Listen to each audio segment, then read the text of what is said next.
Boye malam bandeko bisika nyonso bozwami biso tozali kin 24 télévision bokolanda biso monde entier ndenge tolobaka na kati ya programme na bino émission na bino bosolo bisika wapi totongo kwekolo Congo po ete etongama boye malam bana mboka bana mokili mobimba ndenge boyebi situation sécuritaire na République démocratique du Congo ezali toujours préoccupante na bitumba oyo ba M23 soutenu na ekolo Rwanda na complicité ya Uganda na hypocrisie ya communauté internationale bako tangisa makila ba kongomani bako semer désolation na ekolo Congo na est République démocratique du Congo isika wapi mapinga ekolo Congo bazali engagé o basi bandima ko servir sous les couleurs nationales sima ya tata mokonjo ekolo mwana mboka Félix Antoine Tshisekedi Tshilombo bako bundaka mikolo nyonso pona ko défendre mabele abakoko na biso tokolo basango ezaki toko makasi tozalaka toujours na comportement ya ko publier ce qui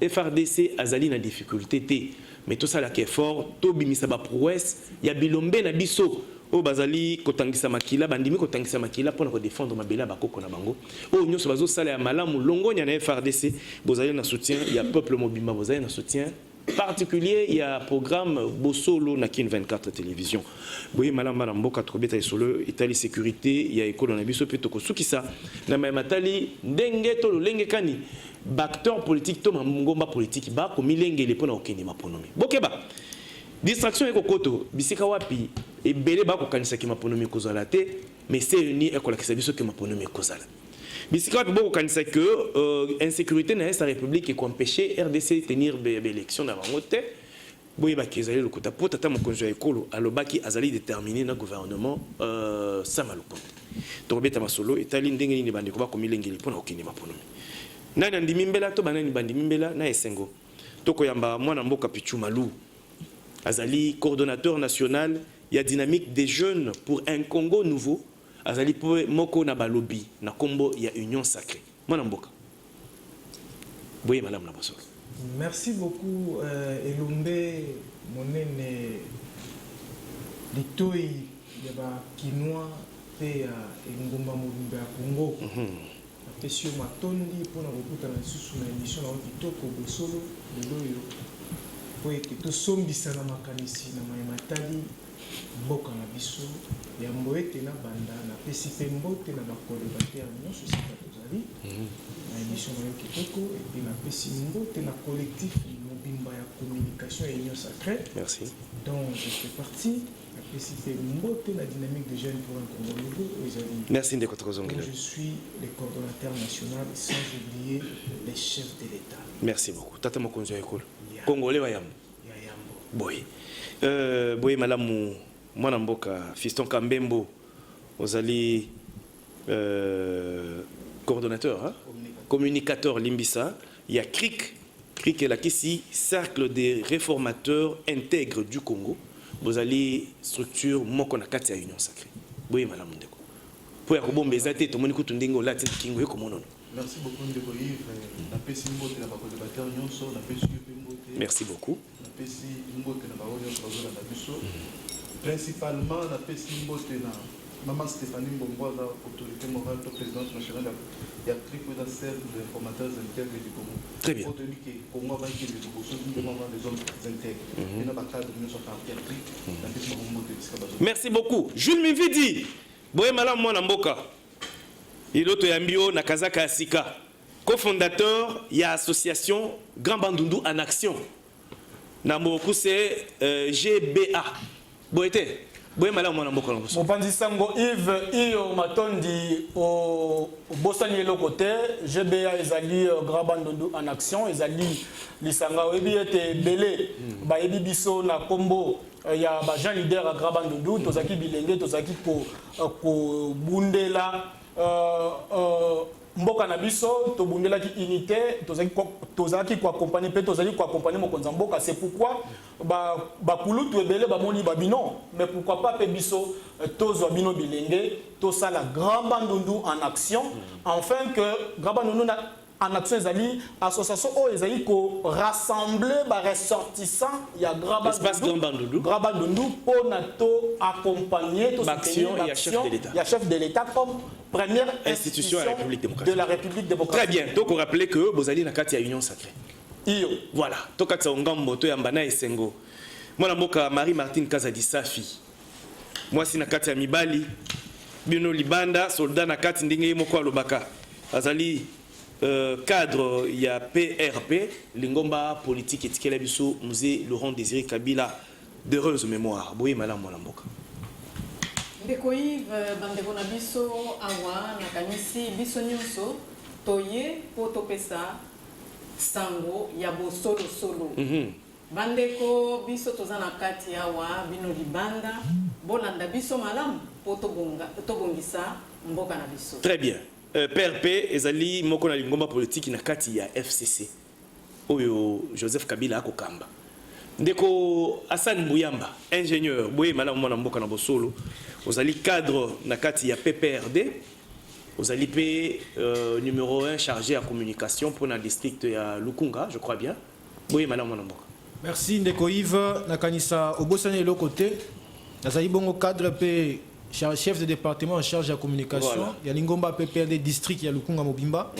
Bongo Nazali pe coordinateur national, initiateur pe coordinateur national. Il y a Congrès des nationalistes musulmans. Qu'on a Mozali structure politique qui accompagné PPRD. Na PCP Baïbaïro Landabiso Nandako. Na Baïtando Eke, Mbote na Bango. Pe na PCP Bako débatteur Mbote. Ils allaient donc structure na bino ba musulmans, ils allaient parmi ba structure d'appui aux actions à PPRD. Voilà. Voilà. Voilà, boye malam bandeko et totombeli bino nyonso. Bokaboli makanisi manzenga pona ekolo Congo. Merci. Tokiko banda. Voilà. Tobanda na nani ya kozoma loba mto yambo na makambo itali sécurité ekolo Congo. Ndeko Jules Mividi na mokila na maboko ko bangisa bato. Abe mokila wana ezali nini bokoko elekele bele. Ndeko yebisa biso na muke. Ndeko Félix Tshisekedi mwana mboka tata mokonzi ya ekolo baotokuta na kala mingi te na voisin na ye Paul Kagame. Na médiation ya Joao Lorenzo, président Angola. Bisika wapi makambo ebele to ba décision ebele ezwamaki pona koluka kimia na bovandi en tant que ba voisin. Pour atato swani lelo, tondongwani lelo to bundi lelo. Bako déplacer ekolo Congo bati yango na mabele mususu te. To comme bako déplacer pe ekolo Rwanda po bati mabele mususu te. Po essayer salemi bongo toza obligé tobika bisika moko. Parmi ba résolution ezwamaki to ba recommandation esalema ko nesengela ki kotika ko sala cesser le feu. Esika M23 pour être force loyaliste atika la ongambo na ye azo contrôle a continuer ko sécuriser ekolo na biso. Mais tomoni que leur kaka bosangani yango esili kuna M23 attaqué ma position il y a FRDC et dit que malgré beaucoup tania ba président Mibale solution ezoamité ni sangomana mutoko yokawa que force armée à République démocratique du Congo ba dit que contrôle total il y a Bunagana. La M23 n'a pas lié na bango ba Rwandais na ba Ougandais tout la mwisi ya sasa. Malo ba mboka na yo pour la sécurité ekolo na yo. Mopanzi sango Yves tikana loba ete mwana yankoyi baye bakaye na madodo na ye soit madodo eko na nzoto na ye. Voilà, mwana pe ya chef coutumier soit to ya uti na famille ya chef coutumier pe ayeba na parce que kuna ndezali bokoko pe bokonzi ya mabele. Très bien. Yango mopanzi sango Yves na tondi o botondi oyebi ezali question oyo ezali ko toucher et surtout paix ya ba komani kimia bazali ko bika na kimia te mais kasi na ko banda nanu na ko yebisa bandeko oyo balandaka biso ete question ngo ya sécurité to aborda kango na banalise ebele na banzela vraiment ebele mais na lingi lelo na kende na sens mususu. OK. Donc justement na kolobela na expliquer ba kongomani ba yeba ete guerre yango euti wapi pona nini guerre soit pona nini bitumba insécurité insécurité za na mboka na biso. Alors guerre soit insécurité soit bitumba et outaka na oyo tozobenga na lopoto ba conflit. Conflit ezali origine nango ezali conflit kozala conflits locaux, conflits régionaux, conflits mondiaux, conflits internationaux, conflits internes. Il y a biso pe na biso et kokipe ko bota bitumba. Alors, ce qui totali na ba conflit wana to komona ezali ba forme ebele et na balolenge ebele. Ezali pe na ba ezali na conflit donc politique d'abord, ezali na conflit frontalier oyo ba ko ba na des alliés te o to zeko kabola bandelo soki to zeko bunda ndenge makambo eza kuna mais ezali yango te na koya ezali na conflit diplomatique comme est-ce que politique a mboka na biso na patron ya diplomatie azali ko mener pona ba pays mususu pe pona ba région mususu soki ezali ko kende pe malamu te conflit et ko kipe ko bota ma conflit sécuritaire et ezali pe na conflit na ko kende na militaire na conflit économique armé pe non armé donc na ko zona nous économique conflit économique parce que yango nde na frontalier yango penzande ezali na motu ya mwa makasi frontalier na économique conflit économique ezali oyo na kotala contrôle ya nkita oyo tozali na yango eboteli biso conflit wana donc bamoni que tozali na nkita tika to seme conflit enfin que bayi politique ebele bazala okende na angle te tozali kowela ndelo te bandeko ezali ndelo te ezali conflit économique ezali nkita ndelo kaka ezali nde kobimela mpona basemaka trouble en fait ke bango bakota mais ezali ndelo te mpo ntango bamindele bakabolaki na conférence à Berlin problème ezalaki te conflit bandelo ezalaki te chaque pays azwa ete donc conflit na biso eza économique alors suite ya nkita na biso nde yango boteli biso bitumba wana mais kasi mopanzi sango Yves diplomatie naye kozonga susu na conflit diplomatique etambolaka lolenge moko na armée c'est-à-dire ezali na principe moko na politique babenyango réel politique réel politique ezali principe oyo ezali kosenga na baeta lokola biso RDC na Rwanda oyo tozali kobika bitumba suite à conflit économique suite ya nkita na biso et tokende na pour parler en français donc na masolo que tokende kosolo là pour être yango diplomatie oyo mokonza mboka azali kolala kongi te azali ko se déplacer azotika mboka na ye azotika mbetu na ye azotika ndako na ye pour être akende koluka kimia ya baye oyo ye azali ko diriger yango azali ko respecter principe wana ya réel politique ya koluka kimia et non na manduki mais kasi na nzela ya masolo mais kasi comme ezali kotambola na minduki c'est-à-dire que soki ke tokei na masolo ya principe ya réel politique oyo mokonza mboka azobimela libanda oyo pe tomonaki ebanda na Angola kaka te wutomona ebandaki nanu awa na Uganda esalamaki pe basinyaki pe protocole d'accord pour que bitumba ezala te mais kasi bagroupe rebelle wana comme bazali instrumentalisé bazali manipulé bazali kotinda bango ezali na force oyo ezali kotinda bango yango moni ke mokonza mboka azali toujours respecter d'abord cette kotosa principe ya réel politique ya koluka kimia na basolo mais kasi soki ete na nzela ya basolo ezali kosimba te ezali kopekisa te to recourir na minduki très bien yo asko motuna ndeko june mimvidi to yoki analyse no très bien yebisa biso nanu ndenge makambo ezokende soki penza ndenge tata mokonzi ya ekolo alobi akoluka kimia na nzela ya masolo mais tomoni que kimia yango eza koya penza te est-ce que recours na voie de force ou militaire ezoko kozala exclu pour te résoudre problème et koki kozala expliquer yango na lobi ete diplomatie masolo etambolaka na lolenge ya makambo toze ko bika ezali kotambola lolenge moko na minduki na arme. Rapport de force, c'est tout. Rapport de force. Ce qui tokei na masolo et que kimia ezalité minduki il faut parce que ezali population de avec aussi là. Il faut rapport de force. Mais n'a pas soulevé et le komoko na droit international pour poursuivre mon mouna. Si côté à Outaki ezali garanti. Donc kimia ya bayimboka kongomani ekouta na bapayate ekouta obena biso moko bayimboka babongisa situation ya ba militaire na biso bazali tozali d'ailleurs na effectif koleka moi baguko wana tokolanda bango tina suka. Merci beaucoup ndeko Marie Martine Kazadi Safi kimia au moniela ekolo Congo ezongité malgré beaucoup tani. Il y a Batata Konzimi Balé, Tolobi, moi, je Félix Antoine Seketi Lombo, na voisin na Paul Kagame. Pour Balobaki, notamment, cesser le feu et Zala observer. Mais na Kolongaka, et c'est Zongi n'a pourquoi un 23 attaqué, Bitumbe Zongi.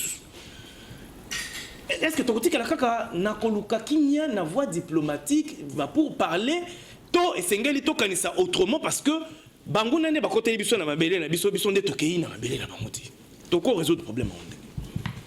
Dekoive nakanisi awa nalobakango mikolo nyonso awa nakokende na mwana mboka Joseph Kabila Kabange alobi nini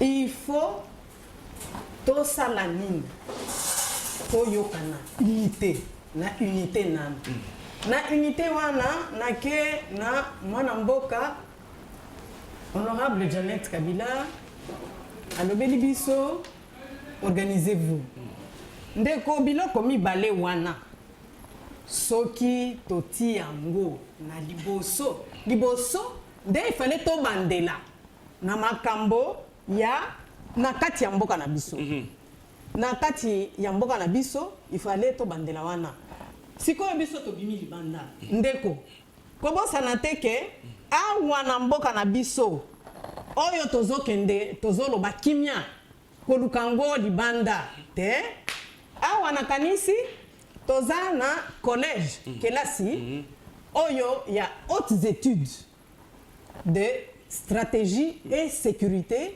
pour l'Afrique centrale. Très bien. Pe ekolo wana toza na bapaya oyo bautaka musika baye koyekola awa na haut commandement baye kotanga na mboka na biso ozomona ke na problème oyo tokoki kobandelango na baoyo bazotanga pona nini kotanga na bango na kosilisa kuna na classe il faut ezala nini musala na bango eza bango nde bazopesa kimia na mboka tozokende kwa ya pamba pona nini po makambo oyo ezozwa biso na ba M23 lobi malamu ke toza banani toza ba Congolais na toza ba Congolais omoni ke mokonzi abimi libanda na libanda ya solo akei mais soki otali malamu bana wana tokambaki bango malamu te eza toza na bana na ndaku mingi esala makati mais yo ozotanga te pona nini olingi kotanga te o sombelanga nanu sapato soko sombeli ngai na kotanga oui ezalaka na bango ndenge moko il faut to fanda biso nyonso ba Congolais toyokana na koyokana na ndenge tozali bana oyo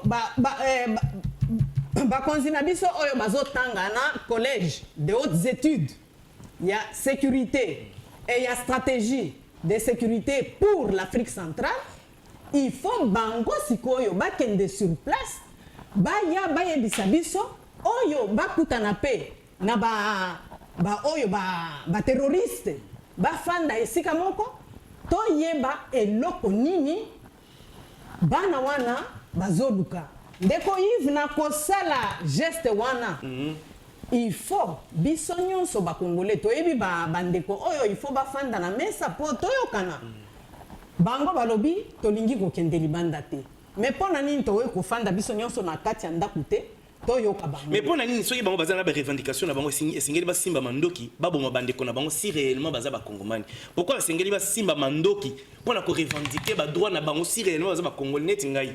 Nayebi que nazali congomani, nazali bantu.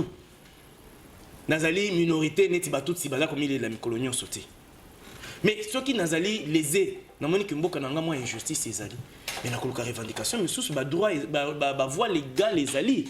Comme ça la marche comment ta okita okene na parlement et consort pour bayoka mungongo ya communauté na biso. Est-ce qu'il faut aussi mamandoki to so pa makila ya ba kongomani misusu pour to revendiquer ka droit na biso na minorité na biso. Te ndeko Yves. Oui. Omoni awa. Il faut yebake Kagame nde azo sala wana tant mususu bandeko na biso wana ba M23 ba sutu kaka bakuti déjà bibembe. Voilà. Pona nini ye azolinga biso tosala nini tosimba mabe na kosimba mabe landa malamu maloba oyo balandeli ye omoni sikoyo bapaya basale nini balandeli ye bazokendele ye nini malembe bafongoli ye misu est-ce que soki tala ye malamu est-ce que azokoka koloba omoni abandi koloba sikoyo o FDLR na suka FDLR baza bandeko na ye comment s'attaquer pe na MONUSCO baza ko soutenir FDLR ba attaquer ba position ya mboka ozomona sikoyo elakisi nini elakisi ke ye azosala ndenge wana po totikala kaka na makambo wana alingi bandeko na ye te bazonga na mboka na ye. Très bien. Ndeko Fiston Jean Maloba pour parler et aboutir penzate. Dans la commission qui mise en place va suspendre les travaux na bango le temps Angola assis ça matanga na ya Rukunda ancien président na ye. Mais pour le moment bitumbezo continuer. Pour qui Maloba baninga option militaire ils allaient exploiter pour résoudre les Kamboa Est. Est-ce que vous allez s'inscrire dans la même logique toyo ko ça l'analyse par rapport à la situation à Est et à la sécurité à Est de la République. Merci beaucoup Ndeko Yves. La PCN a félicité nous faire de ces bolars que vous avez mis bail. Tant que le baka faire de ces locaux makasi, ça peine locaux makasi, ça libenda makasi au simbo ziki. Ndeko Yves, tant que chef de l'État, Félix Antoine Tshisekedi Tshilombo qui gérant un vibrant hommage à toi qui pouvoir. Ils ont le quoi locataire à côté Stikananda. Tant au côté Nanda comme Kotala, qu'est-ce qui a marché, qu'est-ce qui n'a pas marché pour aménager selon Bagounayo. Tant à pouvoir, à comme Kotala, Bistikani les relations à la qui biaisé, Bistikani les à la qui bienté, à Tambol, le Baki à Tambola Mingi, président voyageur et consort. À Bana Kotambola Ponako, Bongissa, relations diplomatiques, nous surtout Bisike Bebaki. Entre autres avec le Rwanda. Bon, Monique n'a patience naïe. Na motema munene na puisque il est issu d'une école il y a démocratie aza mwana ya donc père de la démocratie na kati ya Congo te na kati ya Afrique malgré ba tiraillement surtout entre les deux pays Rwanda na RDC mais a exigé quand même que akutana na ndeko na Paul Kagame bakutana na terrain neutre na ndenge président Angola sengaki en tout cas na présenté bango pe ba donc au nom ya CRIC n'a présenté mes condoléances les plus attristées par rapport à malheur et frappé bango. Non beaucoup de na bango ezaki recommandation à l'Union africaine de bataki ndeko ya Angola ya mbabango. Ndeko bakuta na terrain neutre ba solo la pourvu que ba sacrifier ba vie humaine. Mais malgré cette bonne volonté à chef de l'État, Bazongi pour moi que ezalaki rencontre moko ya hypocrisie. Oh ya biso avec de tout son cœur. À mon que notre kende pourvu que to protéger les paisibles citoyens. Vous êtes sans ignorer que ce n'est pas un sanguinaire, ce n'est pas quelqu'un qui aime trop voir le sang. Mais na kozonga boye, zokande mususu, bozo so la zokande na sima ana likonga. Mot de passe kuna batone batombo, c'est pour dire que c'est d'abord Kagame, c'est d'abord quelqu'un ceux qui pena ada président donc batone bato sakaete bayoka kaete. Nous quand notre chef parle, bato sakape bayoka. Mbamo ba nik batak. Il y a un adage français qui dit quand la volonté manque on applique la force. Pour parler de Sololi. Est-ce que vous avez faire de ces gens attaquer? Non, non. C'est pourquoi tu répliquer et faire de ça de quoi il est capable. Dans tout cela, qu'est-ce que j'ai compris? Au moment où Kagame est devant un fait accompli. Vu que Azab bousculé par les impérialistes qui aiment trop diviser l'Afrique, il y a un professeur à l'université. Vous savez que le Congo sont au sali calcul le nombre de professeurs à niveau de Congo, c'est la même bombe. Au lieu de la faire, nous sommes tous dans la fertilité. C'est le moment. Prouvez-nous de quoi vous êtes capable. Vous créez quand même cours moko comment lutter contre la politique des impérialistes qui cherchent à diviser l'Afrique. Vous devez savoir ceci. Au moins que Emmanuel Macron, mais à Botami, à Koli, à côté politique, il faut qu'on divise l'Afrique. Diviser pour mieux régner. À s'inscrire, peut-être qu'à la logique. Quand logique, non, peut-être, africain, mais mon Afrique, on a ceux qui ont monté, vivre, il faut ça la cabou. C'est pourquoi, génération en génération, nous aussi, nous devons prendre des dispositions. Professeur, je vais demander au ministre de l'ESUI, au ministre de l'EPST, de créer un cours dès le bas âge. Comment pallier, contrer la politique impérialiste. Et là, par rapport à l'avancée significative au FARDC, aux Monana, quand même, toi encourager FARDC. Je vais demander au gouvernement d'allouer des moyens nécessaires. Parmi les moyens qu'il faut allouer, allouer des moyens logistiques, moyens matériels, des moyens financiers. Tout le monde a carte qui Léopard à Zobeta. Au monde a mobilisation générale. Vous pouvez Léopard. Léopard on peut à nulle part. Merci beaucoup. Mais pour la FARDC, c'est pas pour match beta. Il faut sécurité zal. Il faut qu'il mette zal. Tout peut ça des moyens nécessaires la FARDC na biso. Ba encourager, ba zanga lo reliate, ba zanga mbongo te muto mona ka que bana soda na merci beaucoup. Pour défendre l'école. Justement. Ceux qui sont vraiment bien traités, il y a des résultats.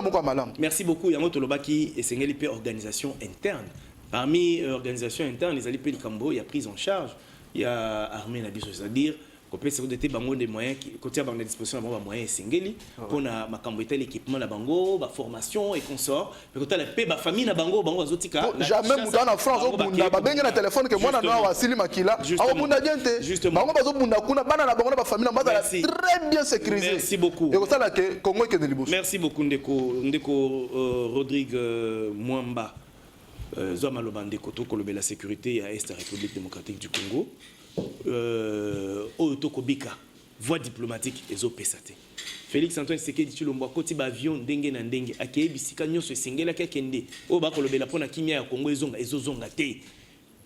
Donc ça nini na étape pour tous ali pour résoudre le problème afin d'avoir une paix durable à l'est de la République démocratique. Merci beaucoup Ndeko Yves. D'abord na tondi matondi pour na invitation na yo. Merci beaucoup. Na PCP mbote na ba co-débatteur na nga nyonso bazana plateau. Voilà. Donc problème il y a agression. Il y a Rwanda au Tozanango na est mais plus précisément ou bien plus largement problème il y a insécurité na mboka na biso et Umeli. Voilà. C'est depuis 94, 95, 96 que Makamongé bandit les lona ont toujours kimiate. Bisoto bandi na centre était il faut à un moment en tant que peuple to marquer un coup d'arrêt. To télémanquer. Mituna likamboyo ça fait des années, des lustres, des décennies ezoko bakaka. Est-ce que la stratégie qui est en place, c'est vraiment efficace. Parce que oui, Naza, toutes les pistes au Mokonzambo qu'à explorer, c'est très bien. Co-débatteur, il faut armer Zalamakasi, il faut diplomatie Zalamakasi. Ça, c'est très bien. C'est bien.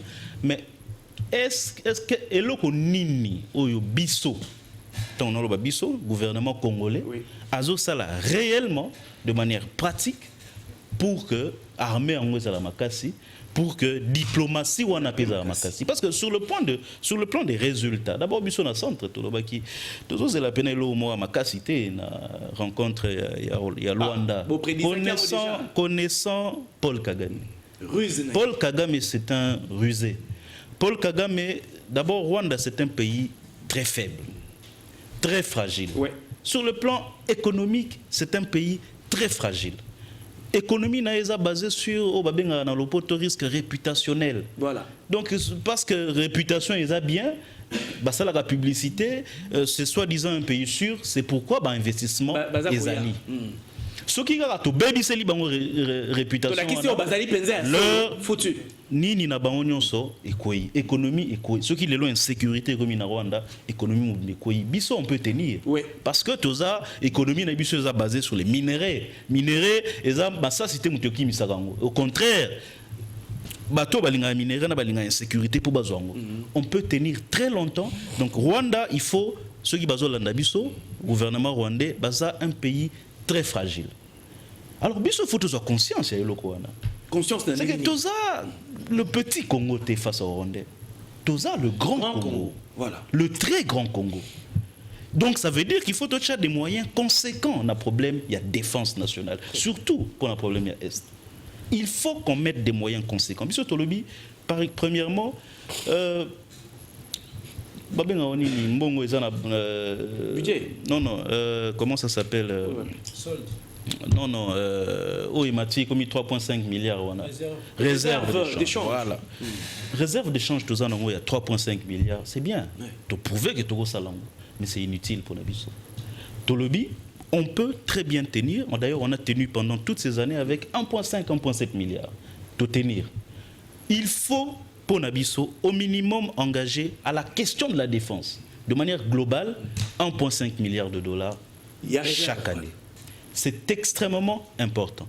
Non seulement pour nos armées armatas, c'est-à-dire en termes d'armement, en termes de nid, comme il a dit, formation, il faut militaire, elle a bien payé, parce que j'ai appris, un des commandants à Zana Est, à $20 de prime de guerre. $20 au qui est dans Capella, et s'il y a un par mois, comme prime de guerre. Excusez-moi. Vous voulez que des gens comme ça, un résultat. Il faut des moyens conséquents. Surtout le moyen on a ezali. Parce qu'il ne faut pas juste dire il faut pas ça, mais tout démontrer que c'est possible. Toujours les taux levés, les lots 1,5 milliard de dollars. Donc ton effort de guerre pour la avec 1,5 c'est tout à fait possible. Bon on est vendu ça. Il faut Ebima. Et ça, il faut Ebima et ça la moussala. Je me rappelle, dans 100 jours, on est même allé jusqu'à puiser l'argent dans la réserve d'échange. Pourquoi les lots on va hésiter alors que la nation est en danger? Très bien. C'est aussi pour la diplomatie. Parce que jusque-là, on peut le dire, beaucoup d'efforts sont faits, mais les résultats, ils ont manqué. Excusez-moi, mais c'est la vérité. Les résultats, ils ont manqué. Ce qui résulte, c'est qu'il y a tout ça, obligation, il y a notification, c'est ce que voilà. Ce qui résulte, c'est qu'il de manière unanime, communauté internationale, ONU, Conseil de sécurité, il y a reconnaître que Rwanda pour l'instant, ce n'est pas le cas. Ce qui résulte, c'est l'être. Résultat, jusque-là, les résultats ne suivent pas. Ça veut dire que moyens aux mis effort de guerre, les alliés mouqués. Très bien. Bisoto pessimiste de solutions dans le centre, il faut absolument y aller. Tu prouves même que même dans un affrontement frontal dans Rwanda, Rwanda est tenir à contenir toujours en l'air toujours après réflexion économie nango c'est 4 milliards de dollars de budget, excusez-moi, contre 10-12 milliards de budget. PIB Nabiso et l'équipe à Rwanda Boussika, ils ne vont pas tenir. Alors pour Nabiso, c'est le moment. Commandant suprême au Bissonion, surtout Bandi Fotou Congolais à la Simanaï dans ce temps, même si on est opposé ou pas. Non, ça c'est à l'interne. Ça c'est extrêmement important. Il faut appeler ça et l'enwana. Tout ça des moyens conséquents de la gratuité de l'enseignement qui font le 1 milliard aujourd'hui.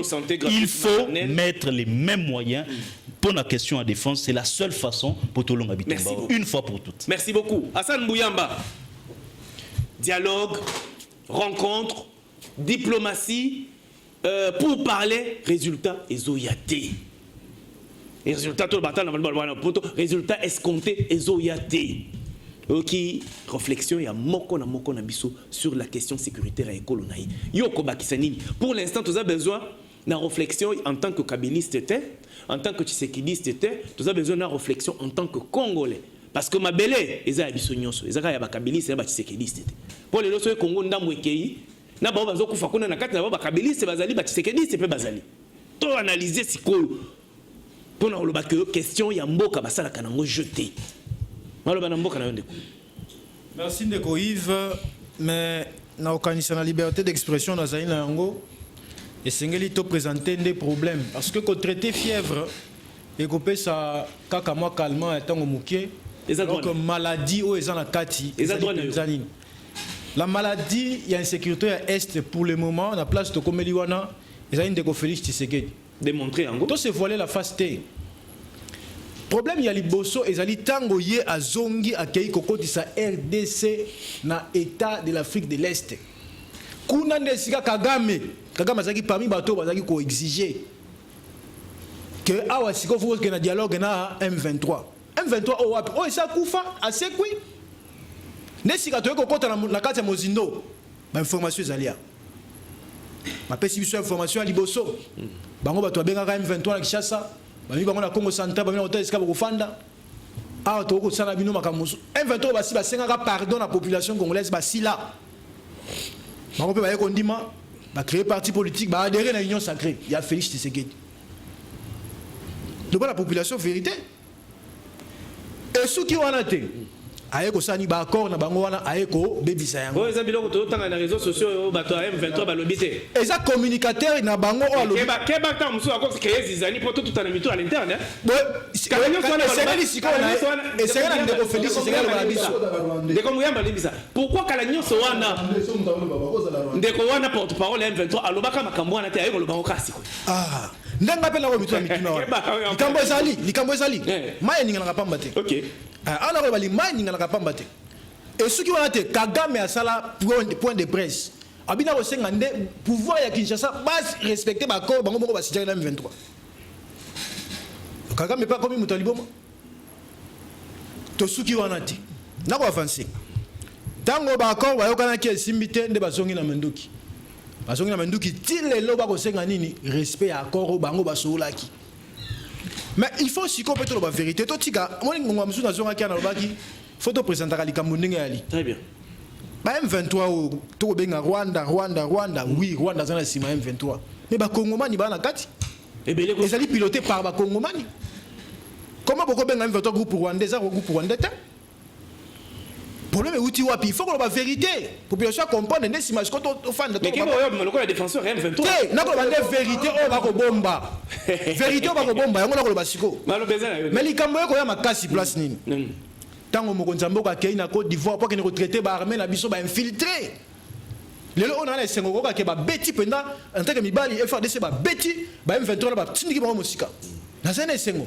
mais le président ko kende ko ba enseigner ba na niveau EC ba FRDC ba infiltrer ye moko so ba te ko ba nini ko sala nini pour ali commandant suprême ce qui est armée ali infiltrer mais yo moko mtali boso senga na trouver ba solution o wana ko le la ba télévision te papa faut que na kofuna mwana ya libanda ndako te atiaka ne discipline ndako na suki wana te na esiko na motivation OK ni esengela ke motiver FRDC ko ba sisa bitumba oyo elika monde ko uti ko loba te bo tia combien na FRDC pour le concert ya wenge bo 580 000 $.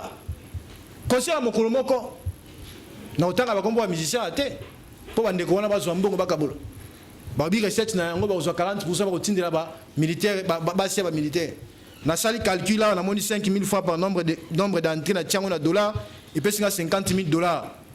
Donc tu dépenser 580 000 pays mbongo na biso eza mbongo ya union sacrée mbongo to ko futa taxe facture nembongo avec l'information des assos 500 réseaux sociaux keba tout réseaux sociaux et ça une mission ya finance et bimi pour que nous inspecter na ministère de l'agriculture ba de la mbongo wala et ba sel ya ngondenge nini 580 000 o bimi la trésor public mais ce qui na tout ni na likambo FAD ça ba ko biso 68% mbongo ba bimisaka ils a détourné na Kinshasa ba to ba fandi kimia de to aucune information que ba militaire ba ko $20 ya prime de guerre $20 mais 580 000 qui na jouissance na Kinshasa on a stade des martyrs merci donc au moins des sikana ko lakisa que problème ya guerre ezali penza mingi ndeko Félix Tshisekedi nde yango sikola pesa solution na pesa piste ya proposition ezali boy accord oyo abandai ko signer ko kotsana no pays na biso l'état d'Afrique de l'Est pour ceux qui aussi guerre makambo signé ki ba armée on ba ko fanda force régionale ya ba ça pendant 10 ans une fois renouvelable ba ko tia ba pacifier ba tia sécurité na est tout ça siko to suka wapi biso moto ko tia déjà kima po na loba ki yango ba ifade se ba mi bali yango ba aussi sa bitumbala ba si ça yango na 2013 merci ndeko ba siko proposition na ngali ndeko Tshisekedi azonga kuna alongola signature emba liboso te ko longola signature alongola kana ye na Genève longola ka signature to na Kenya longola signature FCC cash longola signature azwa courage wana alongola pa signature ya EAC signature FCC cash tira se retira alongola pa signature ya EAC nesi malango to kozonga penza na makolongola makambo etali. Merci beaucoup Hassan Bouyamba. Merci ndeko Pichu Malou basukoli bino opena linyu kambo yamba niki bino abili kolo abakor bino bo signer na M23 ndeto za na situation lelo ndeko situation ya sécurité ekolo na yo pour parler PC résultat rencontre dialogue tout ça et PC résultat sengeli to sala nini to croiser maboko to proposition mususu ekobima na kati na biso ba kongomani ndenge bayike ba analyser et pesa pe boanya na bakambi ba tirer ce qui a tiré na ba analyse o biso tout ça na ba plateau to za ba conseiller non payé non rémunéré non installé to ko sala musala Derez mémoire Mamadou Ndala. Derez mémoire. Moni kotala ndeko na ngai Hassan maya kubimisa monoko na ye kolandela beauté intellectuelle na ye epesi ngai pasi na kolela pokotala ye aza na ye congolais de père et de mère. Mais en lui il est revêtu seulement de la mauvaise foi pour son pays, pour son propre. Vous comprenez? Parce que ce n'est pas à vous. Yakobimisa maebimi na monoko na yo na kangi. Na pesi no longonya makasi na DG na biso ya OVD.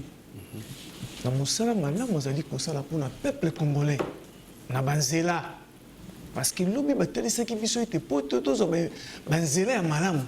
Esengeli kaka ba chinois baya na Congo baya na kopa 7000 ekoti na ba poche basela biso ba biscuit mais lelo tala lelo ndenge nini banzela ya malamu ya béton tala lelo ndenge nini peuple congolais azali ko sepela. C'est ça l'expertise nationale et c'est ça le Congo nouveau. Esengi ete biso moko ba congolais to pesa expertise na biso toujours na sécurité ya côté siko na matière o ya sécurité ya sujet na biso moko lelo ndeko na ngai maman lobi unité oui mais le père de l'unité nationale c'est le maréchal Derez Mémoire que je salue son âme atika Congo uni c'est lui qui a fandi sa unité na biso. Ils allaient kukuta mo Congo, na Kasai, kukuta mo Swahili, na Bandundu. Problème est été. Mais tant que Afdel est Laurent Désiré Kabila, au biso banso to yambaki, et si ka mo kabwane koti. Parce que faut to kota be na muzindo ya likambo. Et si ka Afdel est biso bokabwane na mboka na biso. Et le comique tribalisme à outrance. Muninga zoalishe taki ne kokata muninga na kimia nyonso. Ape kisa ete moto bandundu akende afanda à l'aise te na est de la République. Tona kati na bureau songolo kutaka ka bikolo na bikolo. Ezali nkondo. To yambaki na esengo. Mais ma père eli biso ya mwana. Asuki wana te. Yendem to eko pesa force na ba Rwandais. Pour être bango ba siéger mboka na biso sur le plan institutionnel.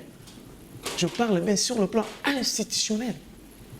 Pour pesa ndeko James Kabare lelo bolandi ye na miko. Wazali mokambi ya mampinga ya Rwanda. Oyo lelo azaki lobby la pouvoir ya Nkondo.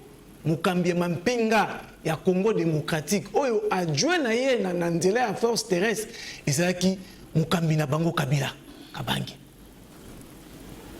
azwi diplomatie apesi na Rwanda epa ya Bizimankara tala esika kani botekaki mboka siko bolai kobanza mpona bokuta nini ndeko na ngai bozali kobanza po ete tozela nini baloba na Lingala moto alia ligorodo abimaka makwanza mokolo moko te siko conséquence ya ligorodo olesa peuple congolais yango lelo tobandi kovivre yango lelo te Nkondo akei arelegaki kutu Nkondo Etienne Tshisekedi oyo ayambaki atalisaki ye bolamu Congolais to Zaïro à l'époque, azaki faible était.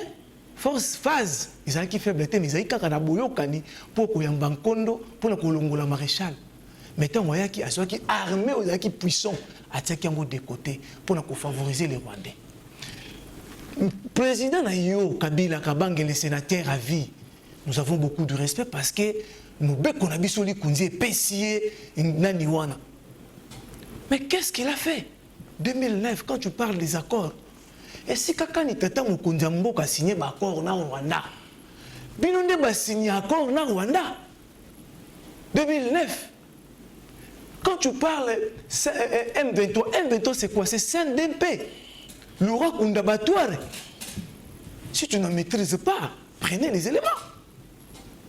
Et si Kakani, Pesaki Bangon Pifo, base de sécurité, il y a 9 frontières na Biso, il y a Mboka Congo. Et c'est la sécurité dans l'armée rwandaise, Bino, les kabylistes.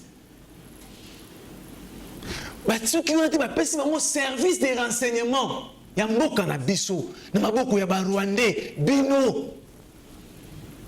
Ceux qui ont été, Bango, ça l'a élu, pour occuper sa fonction au sein des institutions. Témoin qui est Razali, au bassin jaune, vous avez journaliste, c'est mon aîné. Namboka na biso Congo, mais quand on a tant que ça na yango, kende au bassin jaune, a tout na ki Raymond Chibandazali tilelo, a tout ni mbalami sato Raymond. Est aux zones d'imako signé accord oui. Raymond et Raymond a accepté pour la couper ses sengo. Nandeko Kabila na pouvoir à Kabila. Oh, les conséquences, pour vivre aujourd'hui. Et puis, on est quand même étendu pour la collaboration sur le moment. Merci Ndeko. Kita. Ndeko, pour la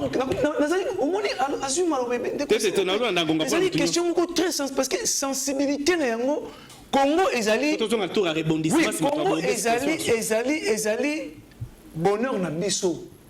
Ezali oya biso ba Congolais sengete to bundele yango to zongo na esengo nyonso ne sengete to le belon la légèreté. Parce que sécurité n'est simbi mboka na biso. Mais notre sécurité vit dans la trahison. Aujourd'hui, les FARDC, elles ont souffrir la nini. La trahison. Tata Mokonzalobi, c'est un homme d'État, a dénoncé ce qu'il a trouvé au sein de l'armée. Il a hérité. Merci beaucoup. Il a trouvé l'armée compacte, mais l'armée inféodée, infiltrée par vous. Très bien. C'est ça les conséquences, il y a faiblesse, il y a FRDC. Mais aujourd'hui, le travail est en train de se faire. Et on a un biseau collectif des communicateurs de l'Union sacrée pour accompagner les chefs de l'État. Dans le moment où on a biseau le 6 juillet 2022 ici, où nous avons dit que Bengi ça a été, et Sengi, réformer l'armée Nabiso avec les Congolais des souches. Merci beaucoup. Pour éradiquer l'infiltration au sein de l'armée. C'est ça qui amène la faiblesse. Mais voilà aujourd'hui, après dénonciation, avantage à état de siège, aujourd'hui, tel que l'armée Nabiso, ça dit qu'au Bunda. Yaboto Sengi, bon, on a reçu Misolo, oui, Misolo, ça dit qu'on bimande Konangai, Misolo Pesami, mais à cause de la trahison, de Misolo, on a ezali qu'on comme la destination de Yangote. Depuis armée Nabiso, ça l'a armée. Nous armée Nabiso, je suis Misolo, oh, je suis le leoté. Mais ce qui est bon, et Sengi te baba qui s'allie sur ce collègue qui merci beaucoup. Comment ça davantage? Comprenez? Mais ce qui est sorti, ezali qu'on souk à cause de détournement. Détournement où tu as et où tu as la trahison. Réagir, merci beaucoup. C'est ça les conséquences. Merci beaucoup. Merci. On va rejoindre merci beaucoup. Voilà, s'il vous plaît, nous avons accordé 1 minute et demie, il y a rebondissement. Oyo qui ne quoi le bac au CPL nangote, aux 1 minute et demie à corriger. Selon yo, les adroits à monter. Si ma tokoti dernier thème, mais bisosti na souka émission. Boye, Jules Mividi. Droit il y a rebondissement. Nama yo qui na ba co-débatteur na yo na ba comité sécurité économique.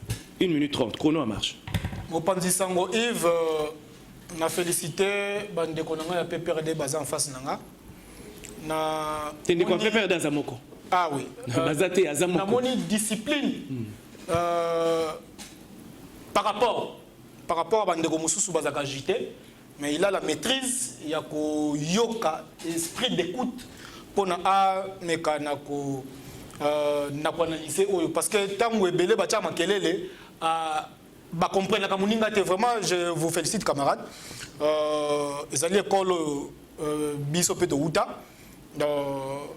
et ça la bisope batou alors ndeko Yves ngai nazali na rebondissement te mais kasi nazali ko proposer ça la proposition ma piste de solution en tant que Grabandundu en action et lobby boye bolobi nini Kagame biso tolobaka na sagesse ungana Kongo balobi nyoko ata obe wili be hus kasalaka ko nyoko vedi nyoka ata milong bon na lopoto ezali ko se métamorphoser donc ata milong poso na ye atikali ka nyoka donc ndenge Kagame azali aye donc ba bengi ye na Luanda akebo yakei donc azokomela kisake ya ça problème mais kasi nako proposer boyeke mboka na biso Congo et ça là une forte délégation au lieu que baya ka koyiba biso na fenêtre parce que to yebi na wuti koloba mutu au départ kezali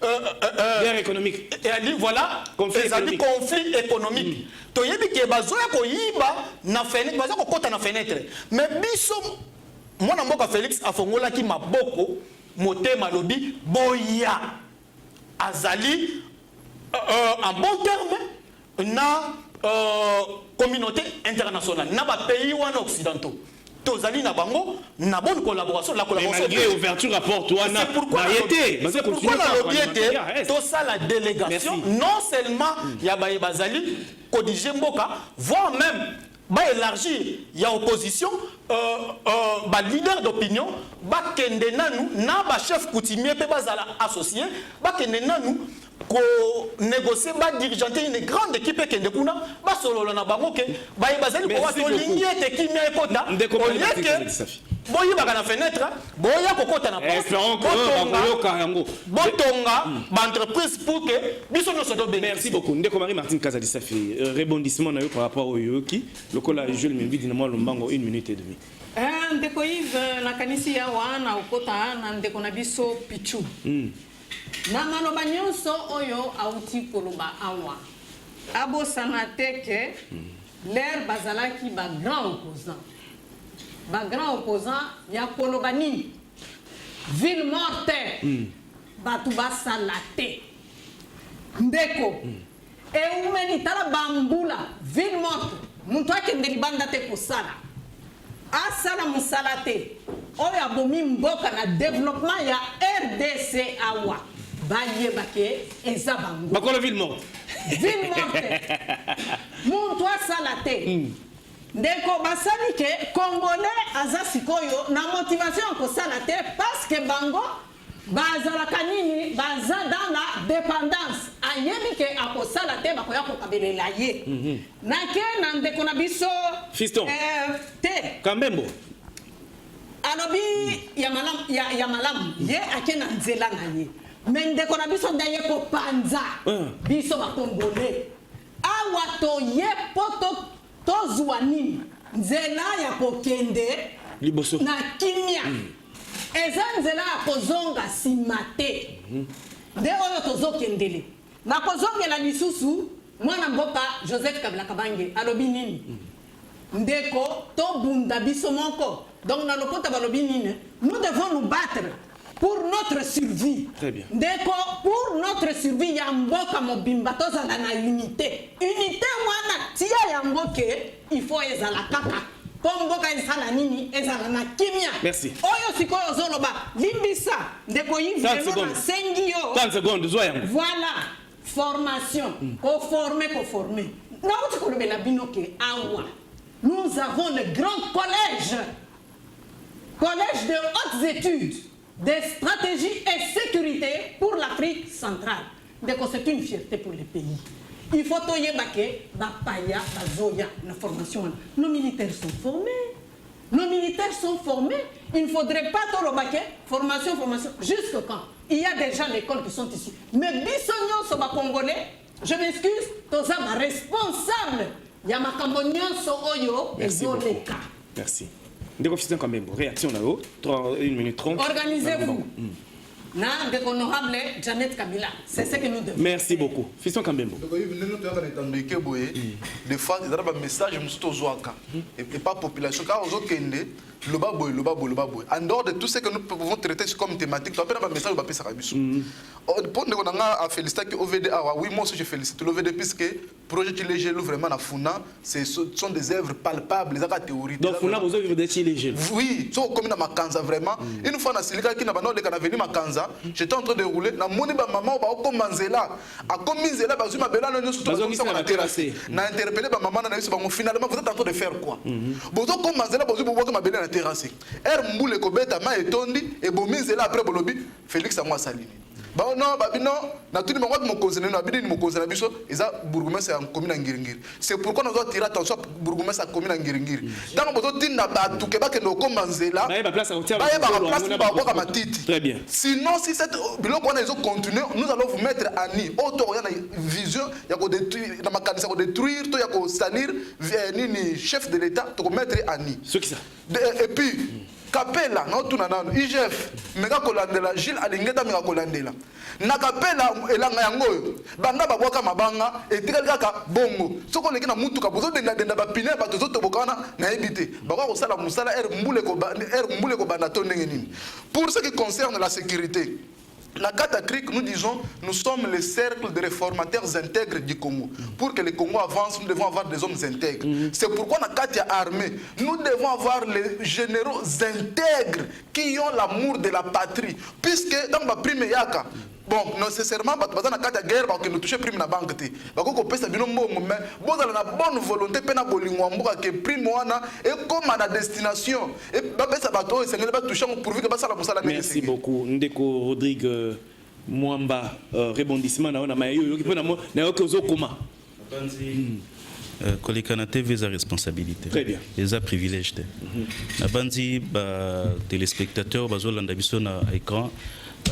Bazoba na bisote o ba cheka ka émission na biso balandaka et biso toza ba privilégié. Non, c'est une responsabilité. Tout à fait. Ce qui tozo les cas il faut faire très attention à mon tozo loba surtout sur des faits historiques parce que ba faits historiques ils a têtu. Yo koki ko yate na télévision pour na ko déformer des faits historiques. Moi j'aimerais rappeler à nos confrères Nangai Pichou. Oui. Débatteur que c'est très bien Yakoloba Musée Mutoya qui Aché Rwandais tout ça c'est très bien mais il oublie que c'est le parti qui lui soutient qui a aussi dit laissez-les entrer, ce sont nos frères à Bossanyongo Bazabande Konabiso. Il n'y a aucune rébellion au monde Oyo je le mets à défi Oyo et réussit ça sans une aide extérieure. C'est vrai, moi je reconnais que Rwandais na musée bazaki na calendrier en tout cas cahier des charges mon côté.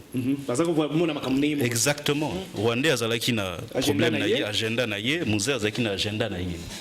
Mais faut pas non plus oublier que problème on est bandi na 94 ba général armée oya lobi ba kutaki armée ba tché de côté armée ya Mobutu oyo ba tikaki ba interam oyo ba salaki génocide na Rwanda ba kotina mandoki ba zui mandoki ba komoteka distraction ya ba généraux na ndé mais mabiso na mambo.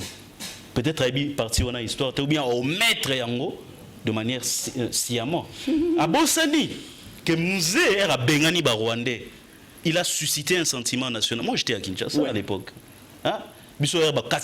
J'étais ici à Kinshasa et je sais comment musée a soulevé un sentiment de patriotisme.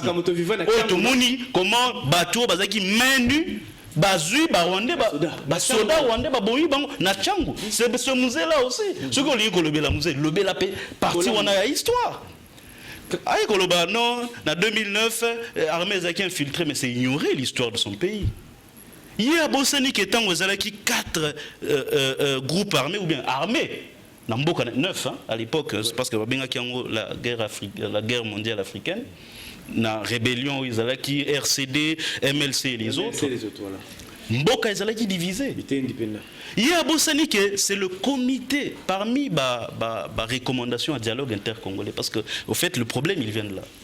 Tant que tu as dialogue intercongolais, recommandation. Parmi la partie UDPS qui représentait, bandima qui recommandation, il fallait que ça là, que former armée, moko unique s'il vous plaît, parce qu'il faut quand même 30 secondes. Hein. Okay, il fallait que former armée moko nationale. Voilà. Et parmi les organes qui recommandation, il y a dialogue intercongolais, le comité international d'accompagnement de la transition, où il s'occupe qui n'a intégration à l'armée. Et parmi les revendications RCD et les autres, le problème il a commencé là. Et eux ils ont accepté ça. Depuis le départ, tout le monde a accepté ça. Les lois ont falsifié l'histoire comme si ils avaient des problèmes, il y a Kabila. Non, mais, monsieur ami, l'histoire, elle est têtue. Pour que le maman voit l'histoire, il faut qu'il y ait une histoire place et bandit, Merci. Je vais chuter. Okay, parce que ça m'a fait rebondir. Non, il faut nettoyer l'armée, tous les Congolais de souche. Mes chers amis, qui n'est pas Congolais de souche? Officier, Kangi, des tournages qui prime, il y a militaire. Rwandais. Tout bazaba congolais. Au lieu il y a aborder la question dans le sens de contre-renseignement dans la Makassi, tout ça moyen pour que contre-espionnage dans la Makassi, il nous parle de l'ethnie et de la race. Vous voyez place bazom memabiso et la place au tukena libulu penamoto. Ce n'est pas correct. Merci Rodrigue. Pour finir, Nikolobi moyen ils a détourné, moyen ils a combien? $20. Il y a un besoin détourné. Merci beaucoup. Hassan Bouyamba, réaction. Oui, na pesi ndeko Rodrigue Mwamba matondi mingi kanisa ndenge balobaka bazali bato ya centre ils ont la sens. Ah, on reconnaît que bon centre na bango lelo. Mais l'obi peta pas contre bino boni ba centre ezali. Nationalisme ya kolinga na l'intérêt ya mboka. Très bien. Ezali malamu. Très bien. Ko falsifier histoire des problèmes. Maître Pichou Malou azolo le discours ya professeur Kalele. C'est mon professeur mais je dois avouer qu'à Koli, ça Koli a perdre de mémoire, c'est pas possible. C'est pas possible que le Bakabiso topé sa 9 frontières na Rwanda sécurisé biso. Rwanda za wapi pour sécuriser na frontière na biso na Angola, frontière na biso na Soudan. C'est illogique. Bilmo ba mo papa Koli. Tout que papa on va bien en français ménopausé politique. C'est mon professeur Kalele, il est devenu un ménopausé politique. Tout tient pemen. Par rapport au éviter, accord il y a 2009 accord cadre d'Addis Abeba. Ça n'a rien à voir avec le Bana. Bon, tu as sa population. Accord que tu as libéré, quand tu as intérêt à ma belle à Congolais, et ça, accord, il y a un père UDPS. Voilà, bino boko jigana Mobutu. Bino boko baki te botika ba EDF ba fanda ona, botika ba FDLR ba fanda ona. Biso to fanda ba ngote. Quoi que le basiko quand me maki na oyo lobil Kamba James Kabarebe bolozonge la yango mingi. Il n'y a aucune ordonnance, aucune signature qui n'a conféré à James Kabarebe un titre quelconque. Et c'est là qui aide na cahier des charges nègre tolobia boya bo sunga biso bongo pe bayaki ko sunga biso. Non, j'en arrive. Bongo pe bayaki ko sunga papa na koloba s'il vous plaît réaction zala élégant. Alors na koloba boy aucune ordonnance n'a été signée pour le que James Kabarebe occupe telle fonction. Et ça qui révolution qu'on est que ça là ba accompagner qui biso. Maintenant c'est un problème est que outil. Problème outil na Mobutu. Problème est outil na Mobutu. Quand j'ai dit ici que Babandi a infiltré depuis l'époque Mobutu et puis la communauté internationale tient pression que Batola va faire. Le problème est que parce que c'est Félix Antoine Tshisekedi qui a remis ces problèmes sur la table. S'il te plaît, ce qu'on s'allie 2 minutes au empêcher Baninga va réagir pour nous sa mot de la fin. S'il te plaît, 1 minute 30 le quoi Baninga. Rebondissement, ce qu'ils ont été au Tigi, tu passer Maloba pour la tour à souk. On n'a pas dit que peut-être les Congolais vont la dissoudre au CETA. Je comprends pourquoi il a défendu ça parce qu'il a assigné ordonnance. Oui, je comprends. Je comprends parce que son président, qui ça Germain Kambinga. Oui. Non, je sais pourquoi il a pris la part, mais il est tenté d'ignorer parce qu'on était ensemble dans l'opposition. Germain Kambinga était où? Tout ça, c'est ça. Attaque Wapi, attaque la ML7. Tata, ce que je dis ici, on a fait des déclarations ensemble. Il pourrait qu'échanger après avoir cocotte dans la biftec. C'est ça, il a changé le langage. Mon frère, quand Étienne Tshisekedi a yébissi décolora désiré Kabila son tant qu'on a commis ici, les zongisani bango. Non, éviter que les gars quand Étienne Tshisekedi et pas Laurent Désiré Kabila. Pour la kubuya été kotika bandeko wana bafanda bafanda bakata besiba samisala Et c'est histoire où on a dit qu'on monte, on peut journaliste, on commence à m'avoir. Tu peux pas bien monter. Ma personne va tracter. Pourquoi? Parce que Alingi Kopé, ça y est, les autres côtés, c'était et Sengité Kopé, ça va poste de responsabilité. Ce qu'on dit que James Kabare a commencé chef d'état-major par magie. Ndeko Bissima Karada qui ministre des Affaires étrangères par magie. S'il te plaît, Mouyamba, tolérance. Moni, bilo ko musu ko ba teke pour na sentiment papa oza Congo. Nanda na mboka musu suti. Ngai. O ngala ko fan. Na liboto na ngai. Au Congo, o nzamba pesi ngai. Merci beaucoup. Na ko ba pona intérêt à Congo. C'est-à-dire pona makambo Italie, yango toza ko ba été tata mokonza mboka sengi. Ko ba jeune ba ya ba kota na kati na mpinga na recrutement fait effectivement ils en voilà pour la renforcer. Je dis bien l'infiltration dans makasi. Comment ya moza ko zandoki? Merci beaucoup. Ba infiltrer armée na biso makasi on peut faiblesse. Ya moza ko ça ba détournement. Merci Pichu. Armée na biso etikali ko zo misolo o ezuite ko banda bon konzambo kaza. Merci Pichu, merci beaucoup. Mais à cause de l'infiltration on peut faiblesse. Parce que côté que c'est ce que nous sommes en train de condamner. Merci beaucoup. Et c'est par les travaux qui est en train de se faire. Merci pour qu'on fait armée na biso de réformer. Merci beaucoup, merci. Parce que armée nationale chose à l'exemplaire pour Bani. Je finis. Non, merci beaucoup. Merci beaucoup. Bon, Bani Koto Samboui. Télévision est à Lingonga. Donc aussi ça m'a ignoré sur te prévoir quitter, mais seulement c'est ngeli to VDP deuxième question. Mais deuxième question est aux évident en a sens il y a dernière prise de parole. OK? Les Camboditali l'élection prochaine. Il y a une certaine opinion basée à estimer que l'élection est causalate. Mais bien sûr toujours au moins na basigno c'est uni aza na pied d'œuvre à Kosala. Comment ba différents états-majors à ba parti politique ba ko se préparer. En tout cas maintenant mutozu maloba. Après si idée ndengeni ni ba ko s'organiser par rapport à ma ponomi. To ba croiser maboko bazeli ba ibisa bango que élection causalate. To élection ezala ba surtout la dernière minute. Jules Mimviti Bandundu, grand espace grand Bandundu. Tokei. Vous pensez sango Yves tangu fête ya bonne année ezalaka libota na libota ezalaka na lolenge na yango. Vous appelez le bano asuka. Et milenge leke pona fête le kamala. Très bien. Ndenge moko pe kaka na maponomi. Ezali tozali na ba parti ebele, ba coalition ebele, ezali pe chaque parti, chaque coalition bazali déjà comme milengele. Bazali déjà pour préparer ba candidat na bango. Exemple ya matata ponyo na parti na ye. Voilà, si déjà Fayulu ba otyo bemisela Kisangani. Oui. Bino pe côté na bino union sacré bo kende. Biso pe union sacré, ya biso candidat déjà ebani ezali mwana mboka Félix yende akozala donc boyebi ki ba ponomi ezali. Tozana candidat unique ezali ye nde yango ete biso Graba Ndundu en action tokosenga na bandeko na biso nyonso espace Congo ya Graba Ndundu bakozala sima ya mwana mboka Félix. Mais kasitika na remercier quand même professeur Apesa Ngama. Il faut conclure s'il te plaît. Tout simplement. D'accord, c'est le vieux Joachim Midian. Merci beaucoup. Ndeko Marie-Martine Kazadi Safi. PRP tu as dit que moi nungu moi turbulence c'est côté libino moi mingi.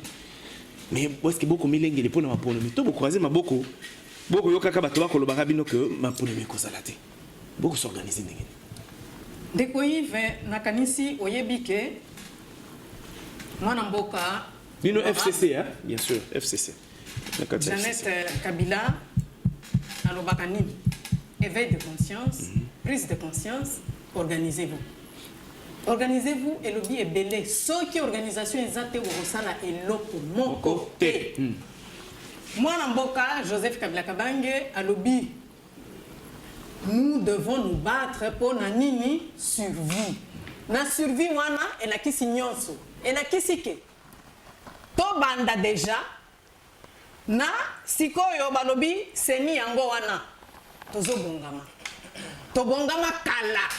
Ezate tokobongama sikoyo te kala tosi tobongama na maloba ya mwana mboka Joseph Kabila Kabange alobi nini président honoraire na biso alobi boye unité il faut ezala ndeko Pichu na monike bolingo il faut ekota makasi. Merci. Olobi oza na mboka mosusu te biso nyonso toza na mboka mosusu te il faut toyokana ndeko Fiston Kambembo ndeko Yves nazobenga baparti politique ozokontinue kolala mpo bazolala yango bazolabwisa bango bali bake élection eza année prochaine eza une année électorale yango omoni biso na kati ya clique organisation ezosalema comme il faut nous sommes au four et au moulin pour preuve totali kolekisa matinée politique bao balandaki bomonaki na baetandoki comment est-ce que tosalaki foule et d'ici là soki eza masungi na mois d'août tosala premier congrès na biso ekozala awa te tokozala quelque part tokobata mpo balobi moto abatama aleki na mayele alisu ya congrès bakomisa candidat na bino candidat na biso déjà yebani sikoyo mama Stéphanie Mbombo koproclame officiellement que tokosoutenir ndeko Félix Antoine Tshisekedi Tshilombo baforce baparti baza na bacandidat te ke babimisa mpe bacandidat bobimisa nani soki baparti baza na candidat te botika bango bacontinue lala balobaka élection eza te bandormir population en fin de compte biso tobimi susu chef de l'état acontinue mandat na ye. Merci beaucoup parti nyonso azala na moto akosoutenir ndeko Rodrigue Mwamba boni centre. Non, sur non, le plan organisationnel, je pense que... Bon, vous savez, le centre est créé en 2017 voilà. Et tous eu déjà une première expérience électorale en 2018. Représenté plus ou moins 700 candidats à l'élection législative nationale et provinciale. Tout qui plus de 140 000 voix sur 180 000 acquis nécessaires pour atteindre le seuil, même si tous eu quelques députés provinciaux dans les provinces. Donc ça veut dire que tous en expérience et élection, on peut pas trop vers trop là-dessus. On est en train de se préparer, ça y a pas de problème. Et même sur le plan institutionnel, plaidoyer n'a pas continuer. Tout le monde qui président de l'Assemblée nationale, tout le monde qui président de la CENI. Récemment, Tomoni, porte-parole au gouvernement, on continue justement pour porter un message à base Nabiso pour leur dire voilà, nous, on veut les élections en 2023. Parce qu'il ne suffit pas de dire que les élections. Mais vous allez continuer ma proposition. Effectivement. Effectivement. Donc il ne suffit pas que ma bonne il faut réellement là. Et ça veut dire qu'il faut que tu aies un moyen nécessaire. Et ça, toujours le bangoté en criant, on va voir les responsables. Au bazar la responsabilité à organiser ma ponami pour na porter bango voana na lingi na su qui sera pour na rebondir na ibisa ndeko Pichou Malou Pichou parce que bon il balé le non l'armée n'a jamais eu autant de moyens qu'aujourd'hui etc. Vous savez place Tozawa je pense que Barwandé bazolanda biso et ce n'est pas intéressant que sur ce plateau, des Congolais sont en train de se rentrer dedans alors qu'on a plus besoin d'unité. Mais je pense quand même que Maloba il faut ezala Tolobaka, Maloba il faut ezala Mouké Misali. Donc je pense que les résultats, il y a moyen au Badjotia, il y a résultats sur terrain. Moi je rappelle qu'en 2013, le M23 ont été défaits par les FRDC, c'est de l'histoire. Redouter comme tu veux, c'est pas un problème, mais c'est de l'histoire. Ça reste de l'histoire. Les FRDC ont bouté, ont anéanti Nakoloba, les M23.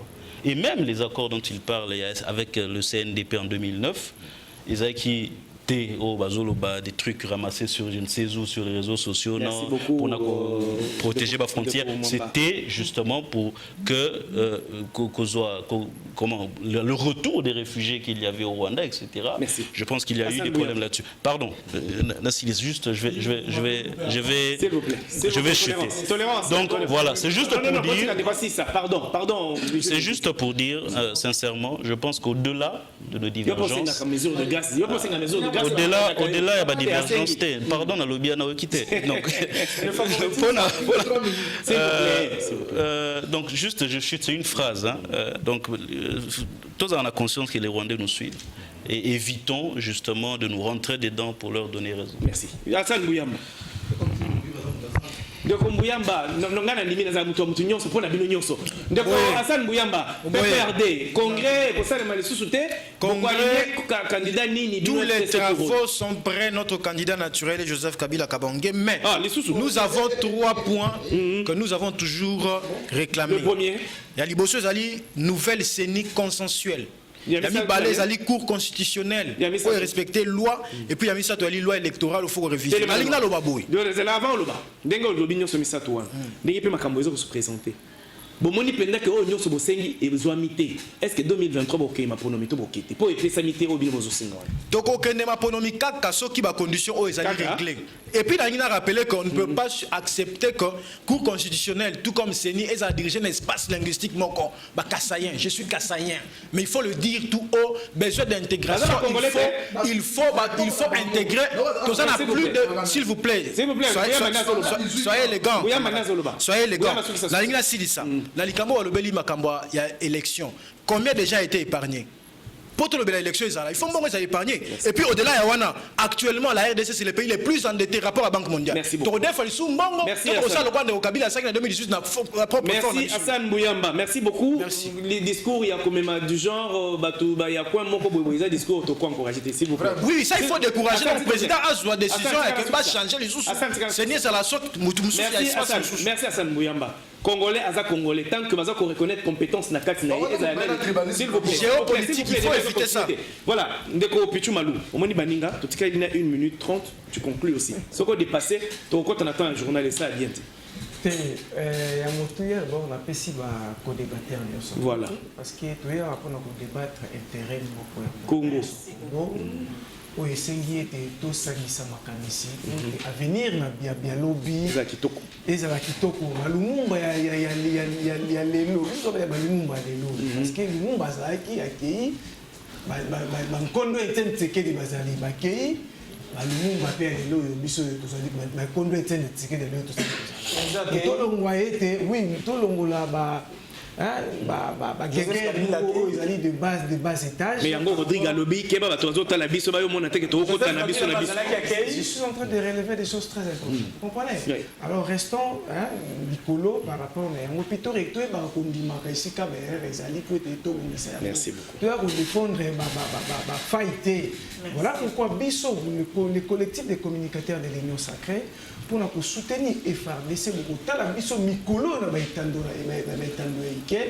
beaucoup de monde a besoin de l'université, beaucoup de monde a besoin de l'église pour sensibiliser jeunesse, mais pour s'enrôler massivement. Merci beaucoup. Et faire laisser enfin que armée na biso et je suis sous makasi ou bakisa mona makasi o yango. Merci beaucoup. To sengika na tata mokonzi mboka na gouvernement na e ba bakisa lisusu biso peuple congolais pour sa confiance makasi na commandant suprême.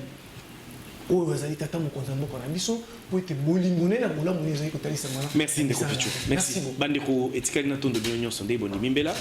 Moi Marie Martine Kazadi Safi, PRP, merci. Merci. Ndeko Rodrigue Mwamba, le centre, merci beaucoup. Merci beaucoup. Hassan Bouyamba, PPRD à Joseph Kabila, merci beaucoup. Merci. Jules Mividi, cofondateur, il y a association Tobengi Grand Bandundu en action, merci. Voilà, fiston Kambembo pour la compte et à CRIC. Merci. Merci beaucoup. Pichu Malou, coordonnateur et dynamique des jeunes pour un Congo nouveau, communicateur et à Union Sacrée. Merci beaucoup. Je vous remercie. C'est que tout le monde bandeko ndenge boko renouveler la kati na biso confiance mikolo mikolo. Nzambe batele ekolo Congo, Nzambe bundana mapinga ekolo Congo parce que cause na biso eza juste biso nyonso peuple tozala sima ya ba konzi to soutenir ba force et armée et République démocratique du Congo. Nzambe batele ekolo Congo to kutani mikolo nzakoya.